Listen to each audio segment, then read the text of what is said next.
Hello and welcome back to IllumiNation, the Disney Lorcana podcast. My name is Max. And I'm Sam. And we are back at you with episode 55. And we're talking about Winterspell. We got all the cards. Sam, we've even played with some of the cards. We've been testing. We have.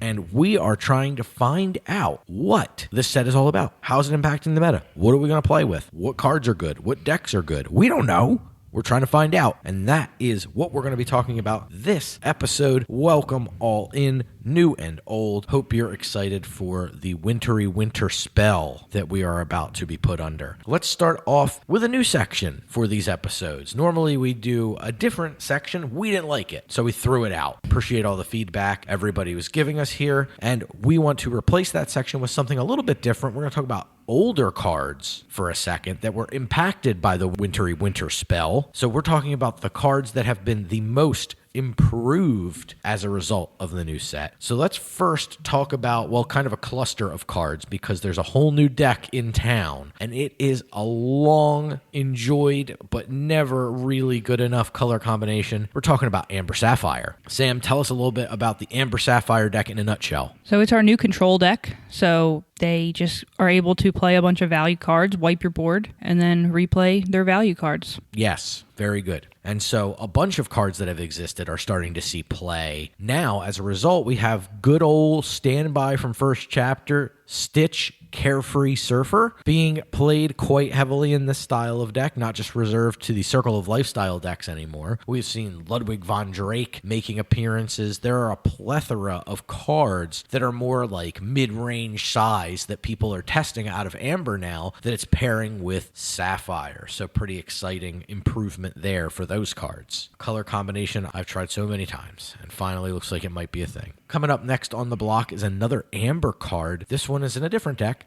and it's a different Stitch than what we just talked about. This is Rockstar Stitch, another first chapter stalwart. Did you know that that thing quested for 3? It quests for 3. It's been so long I forgot. Me too. But we got a 1-cost Stitch from Winterspell that is giving Rockstar Stitch a really good shift target in the Amber and Emerald color combination. You can call it dogs, you can call it Lilo and Stitch, whatever you want to call it, but we're seeing this Stitch come back into favor and be able to create out of nowhere very explosive and wide board states as a result of its very powerful effect. So big ups there. Another card we're seeing a lot more copies of being played is Beyond the Horizon. We have an Angel that's an underdog now. We have more copies of cards that are relevant to make Beyond the Horizon a little easier to sing, and in decks like the Sapphire Steel deck, the card draw is a lot more relevant now, and there's an Angel that's letting us discard cards. So Angel really having an impact on Beyond the Horizon. We're seeing that card crop up a lot more as decks look to play to the board and then refill their hand after the board is nice and plentiful. And the final pair of cards here, both Ruby cards, large Ruby cards. One you remember, I'm sure, it's a beloved first chapter staple. The other you may not remember exists. The first is Maleficent Dragon, everybody's favorite Ruby legendary card. And then we have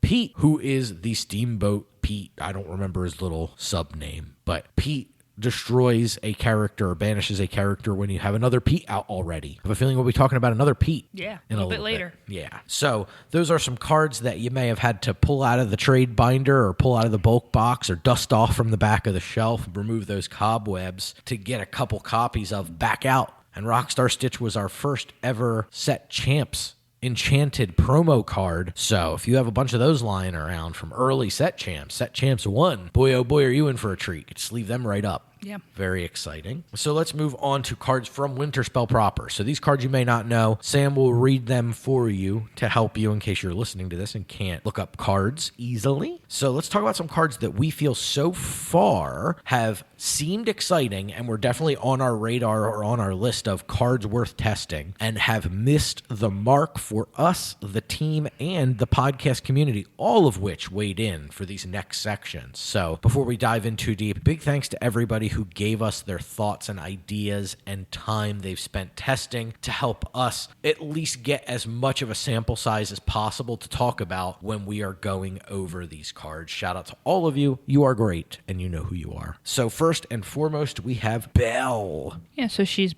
Belle Snowfield Strategist. She is a 4-cost inkable 2/3 in Sapphire, and she reads, whenever one of your characters is banished, you may put that card from your discard into your inkwell face down and exerted. And she quests for 2. Yes. So we thought this card would be pretty awesome. It's a princess, triggering Cinderella. We thought that the ability to run out some smaller characters, your T-Pos, maybe your 1-drop you need to play to ward off some of the fast aggression, would be great going into the Inkwell. Turns out this card's stats are a little bit underpowered for its cost. It's not the most exciting card to play, and often the effect in the mirror matches or in the grindier matches is largely irrelevant because so many of these decks have good, efficient ways to get cards into their Inkwell. Sometimes your opponent's doing it for you. So it ended up kind of being like a card that is good and I think at some point may find a home, but right now hasn't really been up as high as we were hoping it would be. Speaking of cards that seem to be insanely good but are only proving to be kinda good at certain points, we're talking next about Pocahontas.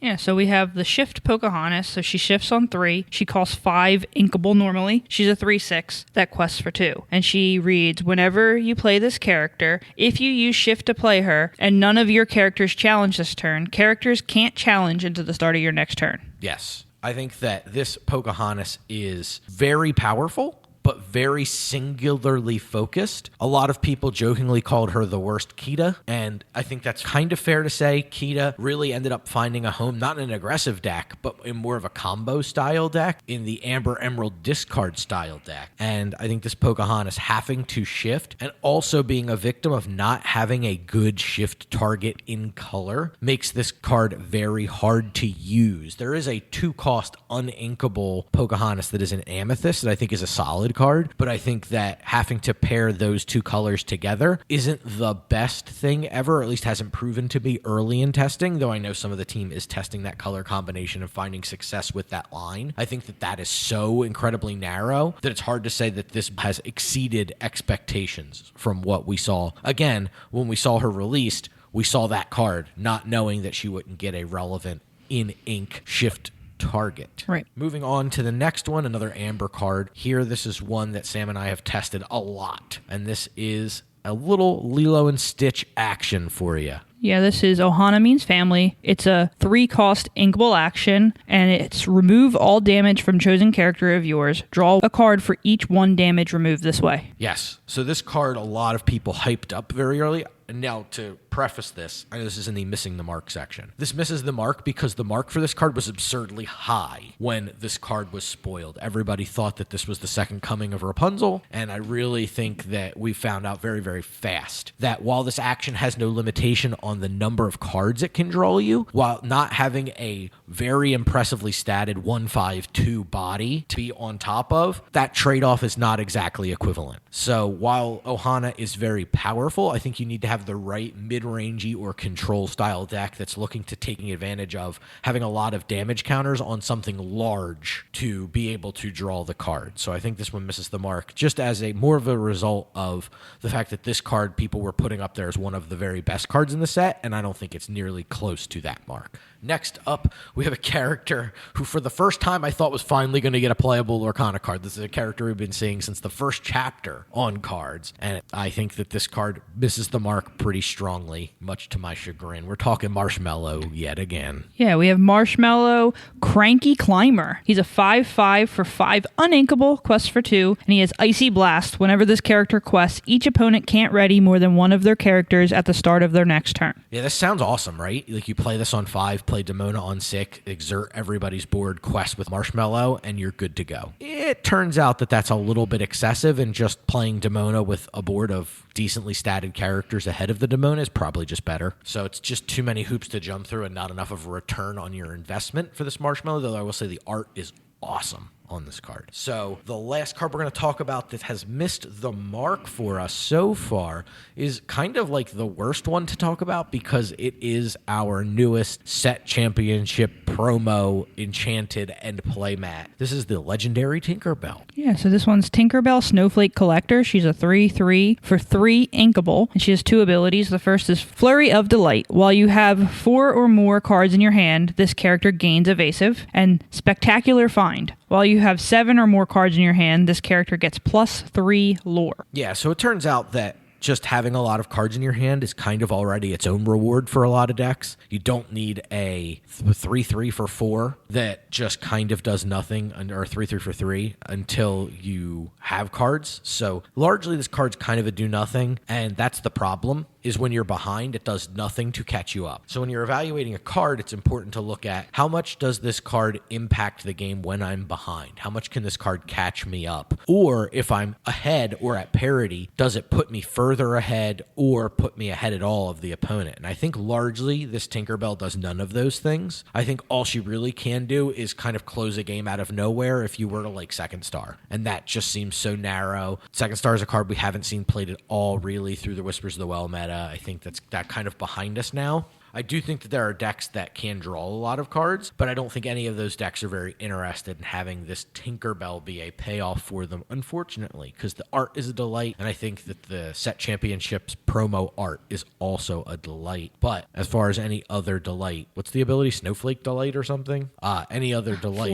Flurry of Delight. Flurry of Delight. Yeah, this is barely a flurry. So let's switch gears now from the missing the mark cards to the cards that are quietly quite awesome. This first card, when I first saw it, I thought was going to be completely unplayable, and since then has kind of swayed my opinion a little bit more, and I would say this is a card that you need to consider carefully when deck building. It's Angel Experiment 624. She's a 3/3 for 4, inkable, with 2 abilities, untouchable. While you have no cards in your hand, this character gets resist +2. And then Good Aim. Once during your turn, you may choose and discard a card to deal 2 damage to chosen character. So I've really liked this card in the Sapphire Steel decks, just as a way to play on 3 and then immediately answer a critical threat. We'll talk about that critical threat later in the episode, don't you worry. But there are many things that are 2 willpower that need to be answered pretty quickly, and Angel being played and then immediately letting a card turn into Fire the Cannons for no ink cost is pretty reasonable. I do caution people who are trying to build decks to not just slam this Angel in if you're playing a Steel deck thinking that it's just a must play. You really need to think about the times you want to be playing Fire the Cannons versus the times you want to be playing this Angel, and when you're building your deck, which one is the correct choice. And I think very rarely it will be both, but you need to think about it carefully. But when it comes to this card, to me it read as completely unplayable. Like I was very surprised that the Good Aim ability was not just per discard. Like if you had a hand of 4 cards, you could just discard 4 cards and unleash 8 damage on up to 4 targets. But that being said, I think that this card is enough of an answer in the decks that are trying to utilize faster resources that it's actually kind of a little underrated. It was certainly underrated by myself when it comes to this card. So I will bring it up into the underrated section because I think it's worth more considering than you might have given it. And some people are getting a little overzealous with it. I would caution you to not go too crazy. She's not just a windmill slam into any deck that's Steel. Coming up next, we have a Darkwing Duck villain.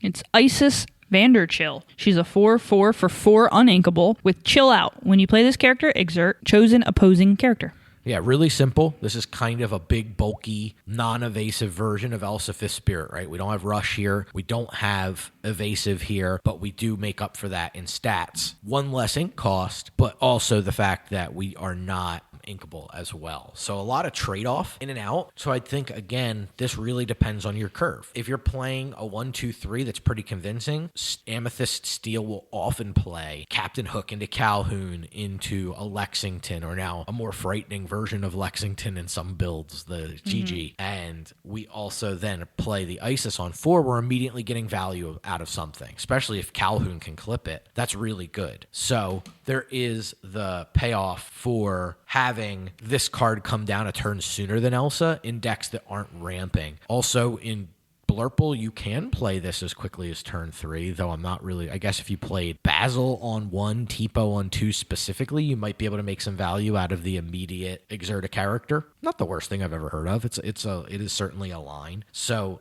some implications there from this particular card, so worth keeping in consideration for as you build. Next up, another 4-drop. This time it's inkable and an amber. It's Tiana, Warm and Happy. She's a 3/4 quest for 2 with support. Really simple, really straightforward, but is also a princess. Yes. So we're talking a lot about these Amber Sapphire builds. This card actually does some heavy lifting with something like a Tipo, bringing it all the way up to 4 strength can be pretty convincing. So there is some implications here. Same thing with a Ludwig or a Mowgli that came down earlier on. This card has a lot of implications in the Sapphire builds, and I think it's also a reasonable target if you're just looking for a larger statted support character in general. So pretty good, and a princess on top of it. So nothing to complain too much about. Next up, we have everybody's favorite little baby deer.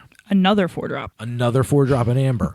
Inkable, Bambi, Ethereal Fawn. He's a 3/5 with boost 2 with Come See. During your turn, whenever this character exerts, reveal a number of cards from the top of your deck equal to the number of cards under him. Put all revealed character cards into your hand. Put the rest on the bottom of your deck in any order, and he quests for 1. This is a cool card, and it is the very rare use of the when this character is exerted, making Bambi a pretty good Swiss Army knife. It can challenge, it can quest, it can sing. All of those use cases all trigger the Come See ability. So that's a really, really powerful little bit of mechanical technology that we don't get very frequently. No, we don't really have much else. It's like that genie that pumps strength. Right. I can't think of another example. There are very few that when this character is exerted, but not like when it exerts. Like there's the genie that locks down all of the readied character. You can't ready your characters while it's exerted. Right. But like its use cases are so few and far between for like a when this character is exerted. Right. Like if it's the cost is to exert it, but not just becoming exerted by doing anything. Right. Makes it much more flexible, much more powerful of a choice. And it's seeing a lot of play testing, and I think for very good reason. A very interesting and deep card that I think will continue to see some play through mid-range decks as we go. Our last underrated card, I think this card's really cool. This is good old Chernobog. Yeah, so this one is Chernobog Unnatural Force. He's a 5/4 for 5 uninkable. He quests for 2. And he has Dark Dance. When you play this character, you may shuffle chosen opposing character into their player's deck. If you do, that player may play a character from their discard for free. Yes, we're seeing this tested a lot in the Emerald Sapphire builds as it plays right along with the tempo-oriented removal that they use. Mother Knows Best, You're Welcome. Being able to not give the opponent a big discard while keeping threats on the board light is exactly the kind of deck this Chernobog wants to be put into. So I could definitely see it at home there, as well as an Amethyst Emerald deck that's just more interested in questing and taking away any one big threat that threatens to race or threatens to knock you off of being able to continue to quest, while you're giving them as little value as possible by keeping their discard as empty as you can. Yeah, and I think that the fact that this card is a May just makes it playable, because if they have something in their discard you don't want them to bring back, you just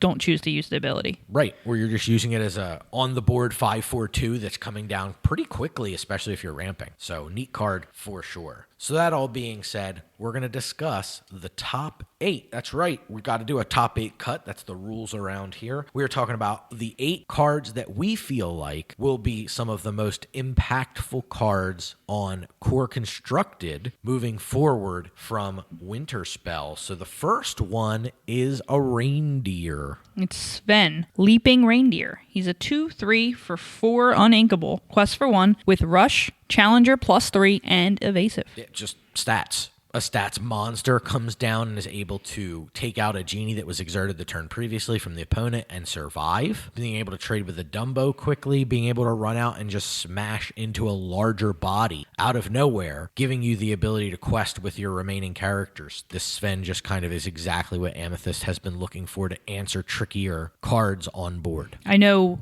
the Pete that we're going to be talking about shortly is one thing that people have been really enjoying that this will remove. A vision of Christmas future? Yep. Could be. But yes, I think the Sven's really cool. I think that we'll be seeing a lot of the Sven in the Amethyst color, and it's something to consider when they have 4 ink or more as a punish. Speaking of punish, we got Raging Storm. So 8 cost uninkable, banish all characters. That's it? That's it. It's an action? It's an action. Not a song. Nope.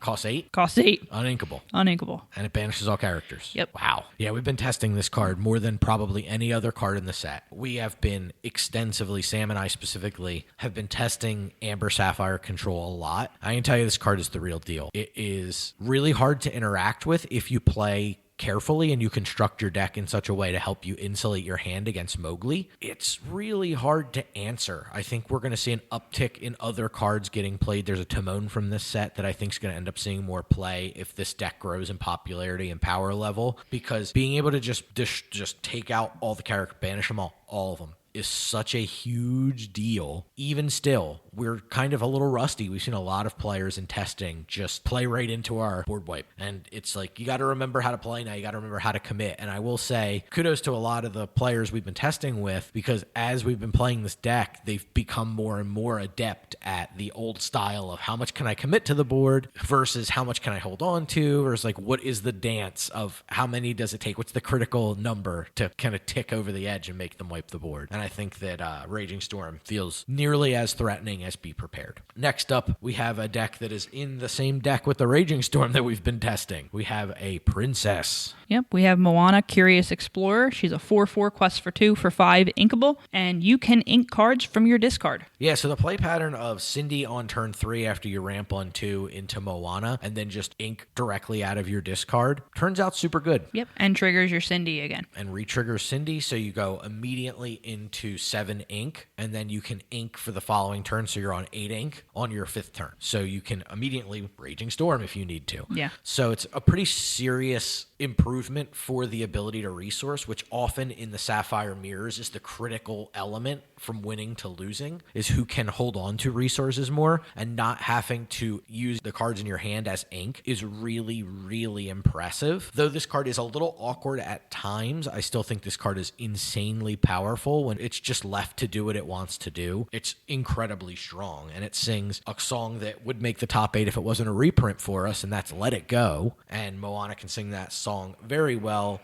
and then immediately use that card as an ink for the turn. It turns Sail into, you play Sail, you can ink 2 times, and one of those cards can immediately be Sail. You just need to think about how you're building your deck. We found that we're increasing on cards like we want to max out on Develop Your Brain. We're even testing cards like Restoring the Heart in the Amber Sapphire builds just to have another card to immediately resource with Moana, if that's the line we're taking. So it's an awesome card, a powerful card. While it may not fit into every single Sapphire build, I think the ability is just so incredibly strong when it is that it is worthy of a top 8 slot. Next one, also a Princess.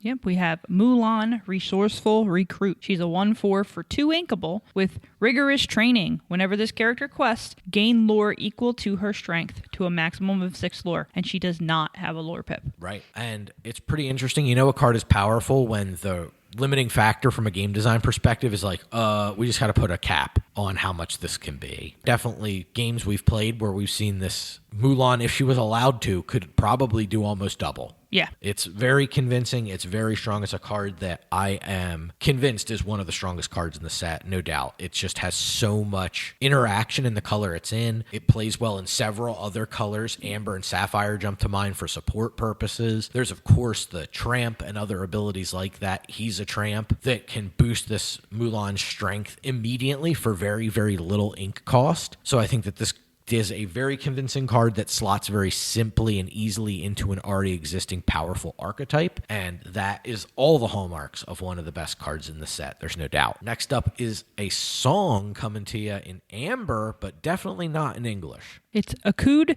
et Amudi. It's an action and song that's 3 cost uninkable, and it's you pay 2 less ink for the next character you play this turn, and then draw a card. Yeah, it's really simple. This just discounts some ink and draws a card. Singing is already an ability that's very, very powerful. So you pair that with the ability to further discount a character, you're just getting so much ink. Like if I play the new Angel with Underdog on my first turn going second, on my second turn I sing Akud, which is her song, and then I can play a card that costs up to 4. You can play up to a 4-cost character. So if I play a 4-cost character on my second turn, I've also drawn a card. So I've gotten what would be 7 ink worth of value plus a card for just exerting it with Angel and paying 2 ink. Like I'm just so far ahead on board at that point. That's really, really hard to catch up. Strong card. I think we're going to see it represented in Amber moving forward, and especially bleeding down into Infinity.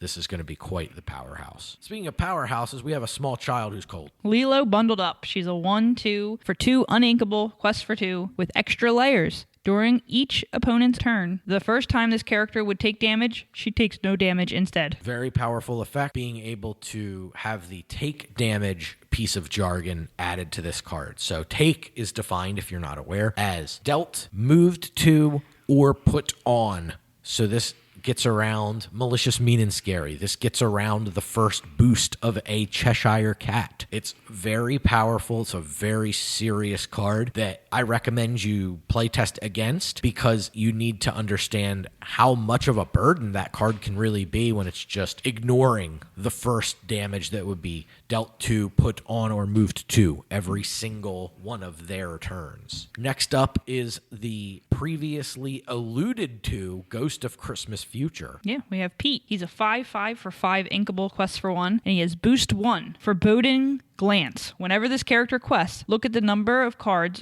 from the top of your deck equal to the number of cards under him. Put 1 into your hand and put the rest on the bottom of your deck in any order. Yeah, this is really a convincingly powerful card. If this card gets to quest 1 time, you can often look at 2 cards and take 1 and put the other on the bottom, which is exactly develop your brain. So just questing and getting a free develop your brain is crazy. And if he can quest more times than that, it gets even more out of control, because you can look at more cards by boosting further if you need to, or continuously just keep a stream of additional cards in your hand, which is something that Sapphire has definitely been missing in Core Constructed. So I think that this card is the real deal. Its stats are crazy. It's very hard to deal with outside of like Greatest Criminal Mind. For the most part, it's an annoyingly hard card to answer, but it also gets you a ton of value. It can smash into things if you need it to. This card does just a ton of heavy lifting. So I think we'll be seeing a lot of Pete's with a lot of boosts and a lot of immediately must answer before it gets to quests. And the last card on the list, the current boogie tree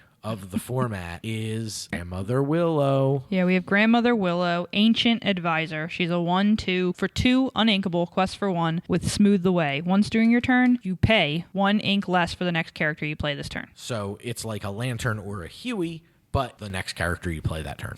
So you don't have to exert it. You don't have to quest with it. None of those restrictions apply. It is just you play it. And then if you have a 1-drop character in your hand, you can play it. If you have additional ink left over, you get to pay 1 less for the next character you play after Grandmother Willow. This card's just good on multiple key turns in the Amber strategies. It can quest, of course, when you're done using it for its ability. And it's just a solid role player, letting the board get wide. Way ahead of schedule's card plays insanely well with the 7-drop Tramp. Having a discount for Grandmother Willow itself, and then the further discount via the ability as well, just snowballs so very quickly, which is fitting for Winterspell for having a snowball-y effect like this one. I think it's the card, for me, I'm the most concerned about, because I think it makes the aggro decks very consistent in a way they weren't as consistent before. We saw the Amber Amethyst decks playing Lantern to try to take advantage of this extra ink. Now having a character that can quest, that can be the recipient of a strength boost and challenge, just makes it that much scarier without having the drawback of something like a Huey and having to quest in order to get the reduction. Just makes it such a Swiss Army knife of a card. It's very, very scary. Sam, is there anything else you'd like to talk about in terms of Winter Spelling? I don't think so. Well, that will do it for the Winter Spell Prelude episode. We'll go back and we'll see how right we are as the meta develops over time. This is a lot of really useful cards. I think it's a good set to get into if you're not one to always buy cards, because I think there's just a lot of cards at different rarities that are worth getting. It's not like Whispers was, where it was like the legendaries were definitely big gets and there was some stuff that was pretty good mixed in there. I think this, across a lot of different rarities, offer a lot of different cards. So I think a box or 2 of this are just going to benefit you greatly, as opposed to some of the other sets where it's like you're kind of just getting it for collector's sake with Fabled, or for legendary sake with Whispers in the Well. I think this set in particular has a lot of cards, whether it be common, whether it be all the way up to legendary, that will allow you to sit down across from your opponent and keep questing.